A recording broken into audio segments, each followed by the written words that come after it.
just give it a whack.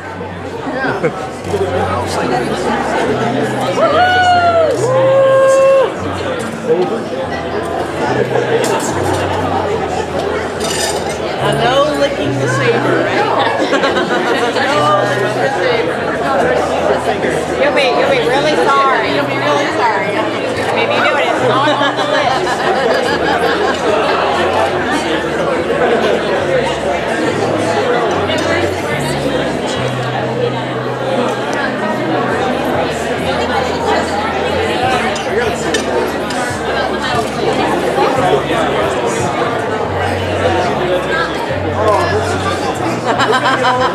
Be nice.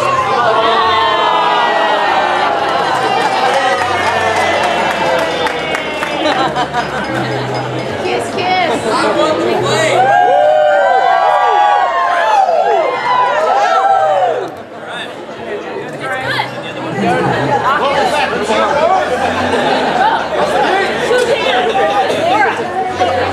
Laura, the cake was bigger than kiss was Let's do it.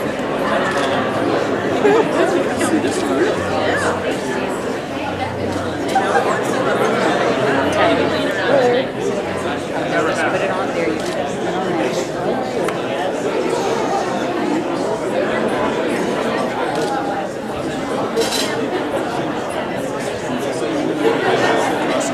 Smear it on its face. Smash it, smash it. Smash it.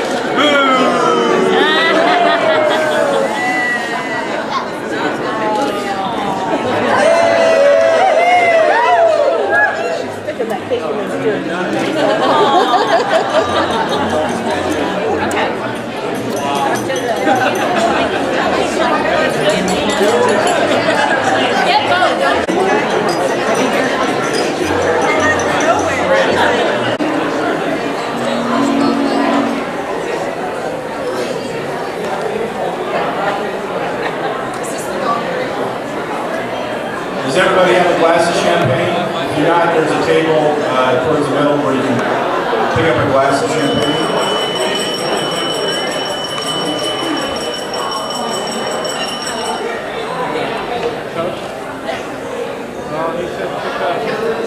Well, first off, I'd like to thank everybody for coming to Laura and Tyler's wedding.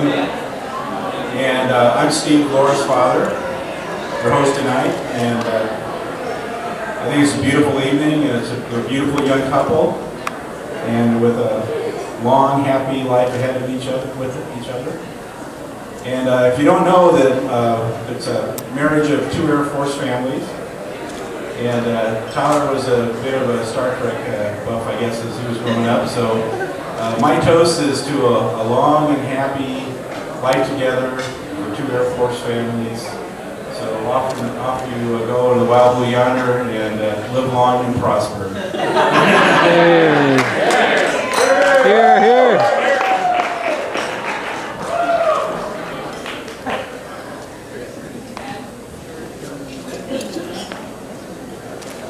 Thomas? Sherry? Yeah. Thomas, you go right here. Stand.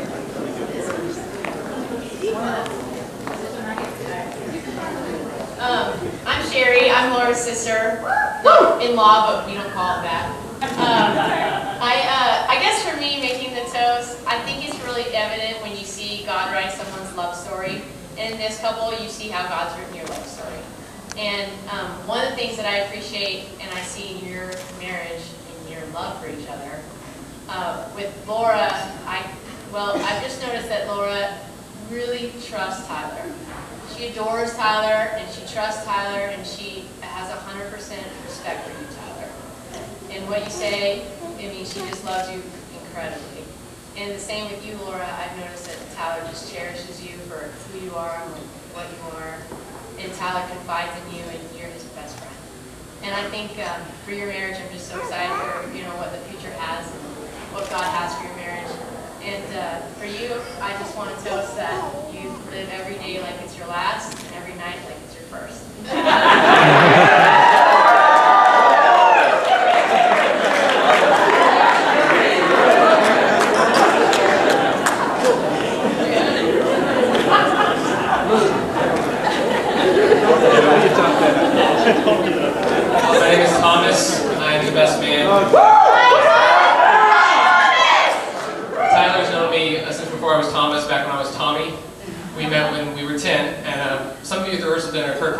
you can all deal with it. See it again, it's funny.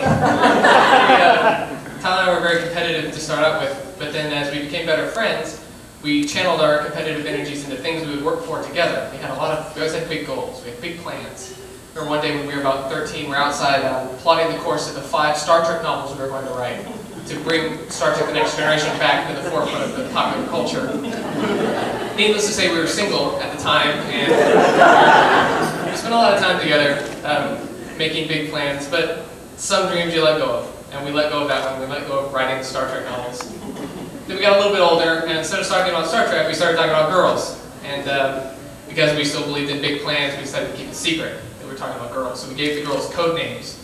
Every girl in our neighborhood, every girl we met, was assigned a code name. It got kind of complicated to keep track of, but so this way we could talk about it around the dinner table, around other people, and no one would ever know we were talking about the girls. So there were names like Ford, or let's see, what were some of the others? Ford, Sardine, Thunder Thighs. I'd like to point out at this point, still single. We're single for a while.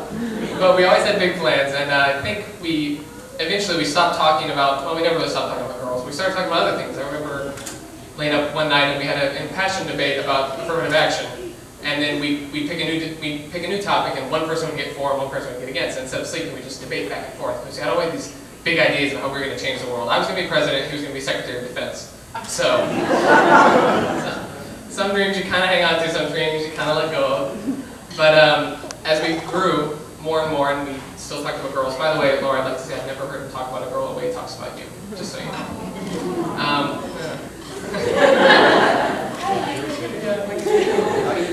On top of that, as we got older, we decided we were both, another big plan, we were both going to be roommates at Texas A&M.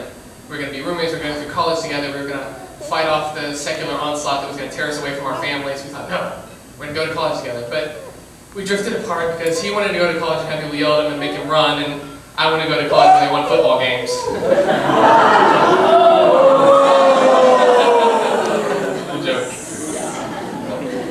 Okay. So I remember after we both went off to college, and it had been about a year since we'd seen each other, and we were riding in the car because we used to just drive and talk. And we were driving one night, and we were chit-chatting back and forth and talking about things, and then it got really quiet. And Tyler said, "Are you still an idealist?" I said, "Yeah." "Are you?" He goes, "Yeah." I said, "Okay." That's every time we met, 6 months apart, 1 year apart, we'd always ask, "Are you still an idealist?" I said, "Yeah." Because some dreams you have to let go of, but then there's some other dreams that you hang on to. I remember when we talked about girls, we used to sit out late at night and plan out what we wanted, because we knew there had to be a girl out there who was still feminine and yet practical. We thought there's got to be a girl there. We picked out there's got to be a girl that's like this, and you can get along with her, and you don't mind being with her, but she's still attractive, and it's just all this stuff. And we plotted out this big long journey, and we kind of looked at our list and thought, I don't know.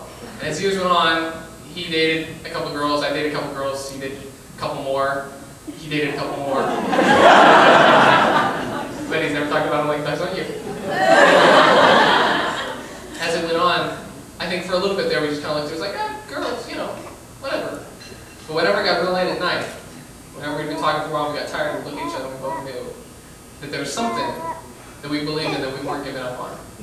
Just so you know this about Tyler, I'm close to finishing. We're both hopeless romantics. 1 year we were actually in Paris together, and we hit upon the brilliant plan to buy roses and give them to strange women, because it's Paris and that's what you do. We bought roses and we just walk up to a woman who's walking down the street and said, "Hi, here, have this." Unfortunately, we gave them to people who weren't tourists, so they just kind of took the rose, didn't understand what we were saying, and walked away a little bit because we were strange Americans. And I remember we sat at the Eiffel Tower and just thought, someday this is going to work. We're going to give a rose to somebody and they're going to like it. And so we hung on to this romantic ideal, and all through the times that I've known him, even though reality has tried to beat some stuff out of us, and it has, it's beaten a lot of our ideas out of us, there's some things you let go of, and there's some dreams you hold on to for dear life. And I'm so glad you found yours.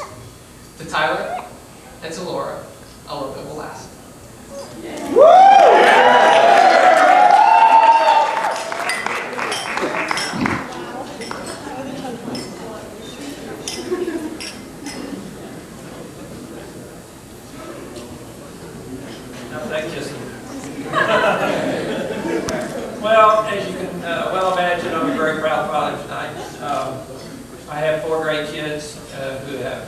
my opinion, never disappointed me and always made good decisions. And I thought that until last night at the rehearsal dinner when I found out a lot about my kids that I didn't know about. If any of you have kids out there who are not married yet, I'd recommend that you try to get them engaged, have a rehearsal dinner. They don't have to get married, just have the rehearsal dinner.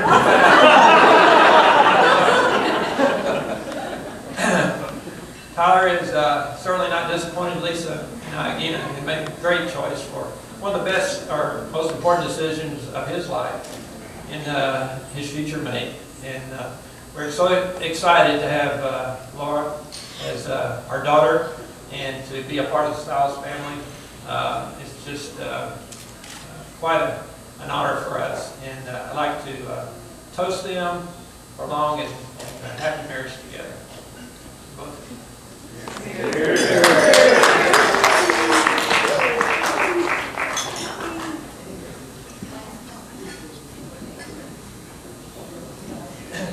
Well, I think we're going to enjoy some cake now, but we have one other item of business that we're going to take care of, and I apologize to our Nebraska visitors and some of our other guests who may have gone to some other university, but like all you Aggies to come forward, we have a little song that we're going to sing.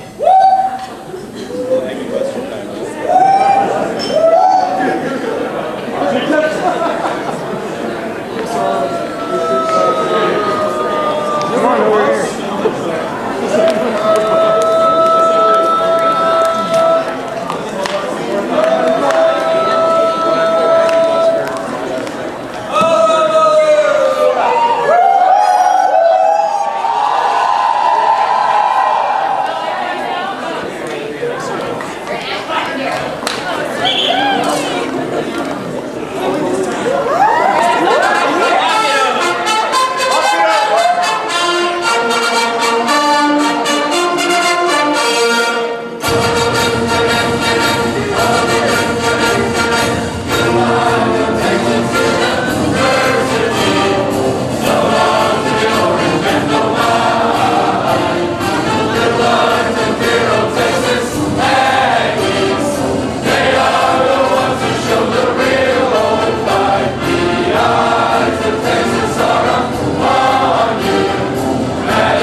You can tell